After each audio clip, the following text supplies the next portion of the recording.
ছোট্ট এই দোয়াটি যদি কোনো ব্যক্তি প্রতিদিন একবার করে পাঠ করতে পারে, ওই দিন সে ইচ্ছা করলেও কোনো পাপ করতে পারবে না। মানে পাপ করার ক্ষমতা সে হারিয়ে ফেলে, শয়তান তার কাছ থেকে অনেক দূরে চলে যায়।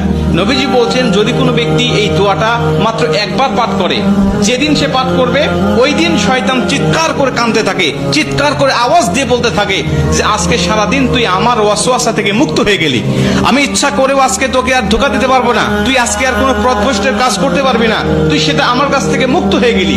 মানে এই দোয়াটার এতটাই পাওয়ার, এতটাই ক্ষমতা আল্লাহ পাক দিয়ে দিয়েছেন। অতএব আমরা এই দোয়াটা মুখস্থ রাখবো, ছোট্ট একটি দোয়া মুখস্থ করে প্রতিদিন আমরা তেলাওয়াত করবো।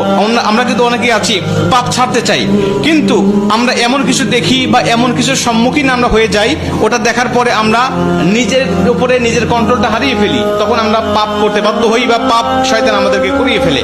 এজন্য যদি আমরা প্রতিদিন অন্তত ফজরের নামাজের পরে এই দোয়াটা যদি পাঠ করতে পারি, তাহলে আমরা কিন্তু শয়তান থেকে মুক্ত থাকবো ওই দিন সারাদিন। আর শয়তান থেকে মুক্ত থাকার কারণে আমরা ইচ্ছা করলে ওই দিন পাপ করতে পারবো না। নবীজি এই দোয়াটা শিখিয়েছেন, আউযু বিল্লাহিল আযীম, আউযু বিল্লাহিল আযীম ওয়া বিওয়াজহিল কারীম ওয়া সুলতানিহিল কাদীম মিনাশ শাইতানির রাজীম। আমি আবারও দোয়াটা পাঠ করছি, যারা লিখে নিতে পারেন লিখে নেবেন, এবং প্রয়োজনে এটা ভিডিও আকারে যেহেতু এটা পাবলিশড হবে, আপনারা যারা ফেসবুকে দেখবেন আপনারা অবশ্যই এটা শেয়ার করে রেখে দিবেন টাইমলাইনে, প্রয়োজনে বারবার শুনে শুনে আপনি এটা মুখস্থ করে নেবেন। দোয়াটি হচ্ছে, আউযু বিল্লাহিল আযীম ওয়া বিওয়াজহিল কারীম ওয়া সুলতানিহিল কাদীম মিনাশ শাইতানির রাজীম। এই দোয়াটা আপনি মুখস্থ করে